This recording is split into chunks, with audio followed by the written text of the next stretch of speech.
আসসালামু আলাইকুম।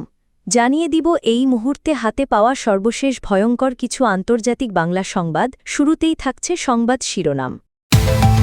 লোহিত সাগরে বিস্ফোরণ, ইয়েমেনের ক্ষেপণাস্ত্রে ইসরায়েলি তেল ট্যাঙ্কার বিধ্বস্ত। ইউক্রেন যুদ্ধ থামবে, ট্রাম্প পুতিনের গোপন সমঝোতা ফাঁস, এসসিও সম্মেলনে পুতিনের ঘোষণা।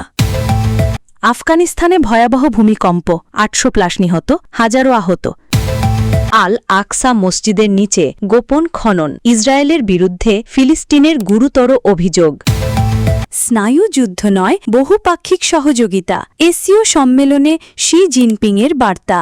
শুনছিলেন সংবাদ শিরোনাম, এখন বিস্তারিত। আপনি যদি এই চ্যানেলে নতুন হয়ে থাকেন, ভিডিওটি দেখতে দেখতে চ্যানেলটি সাবস্ক্রাইব করে আমাদের সাথেই থাকুন। লোহিত সাগরে বিস্ফোরণ, ইয়েমেনের ক্ষেপণাস্ত্রে ইসরায়েলি তেল ট্যাঙ্কার বিধ্বস্ত। লোহিত সাগরের উত্তরে হঠাৎ এক বিস্ফোরণ। ইসরায়েলি মালিকানাধীন একটি তেল ট্যাঙ্কারে সরাসরি ব্যালিস্টিক ক্ষেপণাস্ত্রে হামলা চালিয়েছে ইয়েমেনি বাহিনী। এই হামলা শুধু সামরিক নয়, এটি একটি রাজনৈতিক বার্তা, একটি প্রতিবাদ।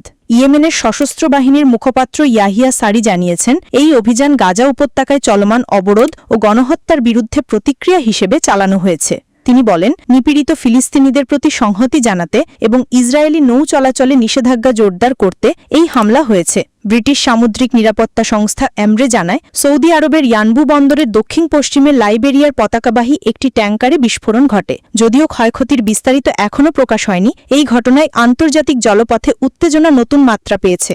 বিশ্লেষকরা বলছেন, এই হামলা শুধু একটি জাহাজে নয়, এটি মধ্যপ্রাচ্যের ভূ রাজনৈতিক উত্তেজনার প্রতিচ্ছবি।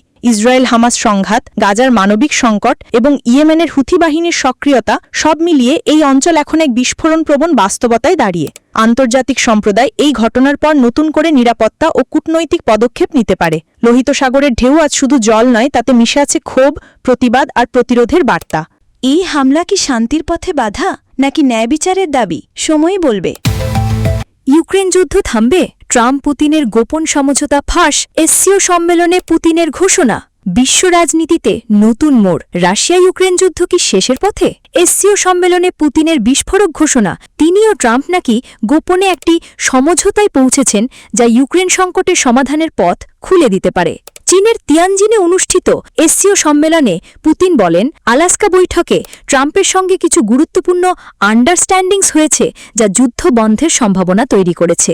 তিনি আরও জানান, এই সমঝোতার বিস্তারিত তিনি শেয়ার করেছেন চীনের প্রেসিডেন্ট শি জিনপিং এবং ভারতের প্রধানমন্ত্রী নরেন্দ্র মোদীর সঙ্গে। পুতিনের ভাষায়, যুদ্ধের মূল কারণ ন্যাটোর পূর্বমুখী সম্প্রসারণ সমাধান না হলে স্থায়ী শান্তি সম্ভব নয়।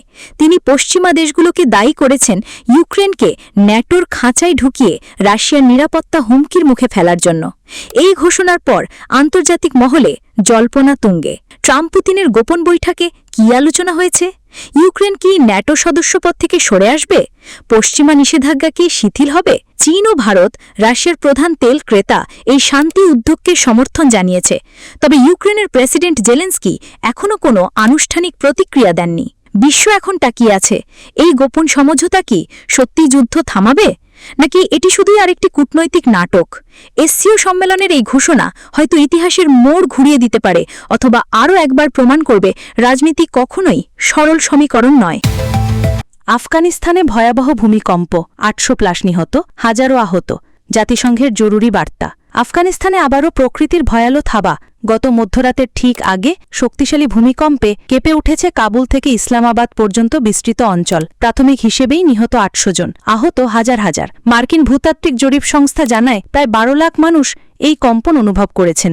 ভূমিকম্পের কেন্দ্রস্থল ছিল পূর্ব আফগানিস্তানের কুনার প্রদেশ, যেখানে ধ্বংস হয়েছে শত শত বাড়িঘর।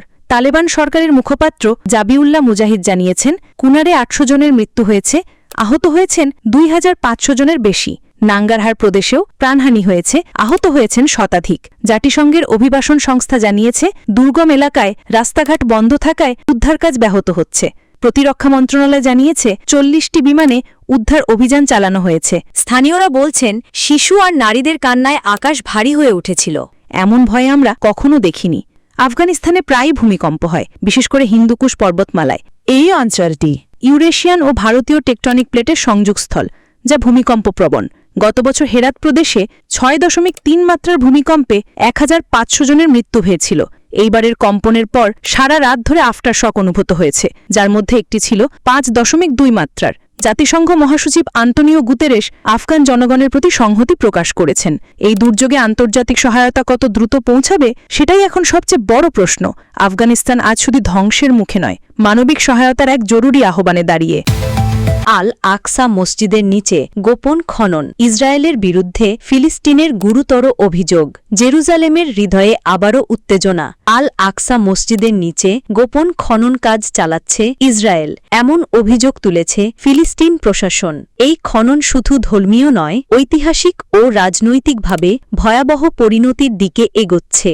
নিউ আরবের রিপোর্ট অনুযায়ী গত 9 মাস ধরে প্রায় 550 মিটার দীর্ঘ একটি গোপন টানেল খনন করা হচ্ছে। এই টানেলটি আল বুরাক প্লাজা থেকে শুরু হয়ে ম্যাগারবা গেট ও জাফা বেট পর্যন্ত বিস্তৃত। আল আকসা ট্রাস্টি কাউন্সিলের সদস্য ফখরি আবু দিয়াব জানিয়েছেন, এই খনন কাজের তথ্য স্থানীয় ফিলিস্তিনিদের কাছ থেকে গোপন রাখা হচ্ছে। তার ভাষায়, এই টানেল মসজিদের দক্ষিণ পশ্চিম কোণের ভিত্তিকে হুমকির মুখে ফেলছে। ইসরায়েলি প্রত্নতত্ত্ব কর্তৃপক্ষের কর্মীরা কঠোর নিরাপত্তায় কাজ করছেন, যেখানে স্থানীয়দের প্রবেশ নিষিদ্ধ। টানেলটি এমনভাবে নির্মিত হয়েছে যাতে ভারী যন্ত্রপাতি ও বসতি স্থাপনকারীদের যানবাহন সহজে চলাচল করতে পারে। জেরুজালেম গভর্নরেটের মতে, এই খননের উদ্দেশ্য হল ইসলামিক ঐতিহ্য মুছে ফেলা এবং জুডাইজেশন প্রকল্প বাস্তবায়ন করা। ইতিমধ্যে উমাইয়ার যুগের বহু নিদর্শন ধ্বংস হয়েছে। এই অঞ্চলটি ইউনেস্কো ওয়ার্ল্ড হেরিটেজ সাইট হওয়া সত্ত্বেও আন্তর্জাতিক আইন লঙ্ঘন করে খনন চলছে। ফিলিস্তিন প্রশাসন জাতিসংঘ ও ইউনেস্কোকে জরুরি হস্তক্ষেপের আহ্বান জানিয়েছে।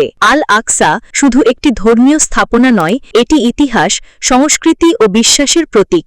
এই গোপন খনন কি শুধু স্থাপত্যের ক্ষতি করছে, নাকি এটি আরও গভীর রাজনৈতিক সংকেত? বিশ্ব এখন তাকিয়ে আছে এই অভিযোগের জবাব কিভাবে দেয় ইসরায়েল, আর কি পদক্ষেপ নেয় আন্তর্জাতিক মহল। স্নায়ুযুদ্ধ নয়, বহুপাক্ষিক সহযোগিতা। এসসিও সম্মেলনে শি জিনপিংয়ের বার্তা। তিয়ানজিনের ঝলমলে আলোয় শুরু হল বিশ্বের বৃহত্তম আঞ্চলিক জোটের সম্মেলন এসসিও, আর সেখানেই চীনের প্রেসিডেন্ট শি জিনপিং দিলেন এক স্পষ্ট বার্তা। স্নায়ুযুদ্ধের মানসিকতা নয়, চাই বহুপাক্ষিক সহযোগিতা। শি বলেন, আমরা দ্বিতীয় বিশ্বযুদ্ধের ইতিহাসকে সঠিকভাবে মূল্যায়ন করব এবং স্নায়ুযুদ্ধ, ব্লকভিত্তিক সংঘাত ও বুলিংয়ের বিরুদ্ধে রুখে দাঁড়াব। এই বক্তব্যকে অনেকেই দেখছেন যুক্তরাষ্ট্রের প্রতি পরোক্ষ বার্তা হিসেবে। তিনি জোর দেন একটি ন্যায়যুক্ত ও শৃঙ্খলিত বহুপাক্ষিক বিশ্ব ব্যবস্থা গঠনের ওপর।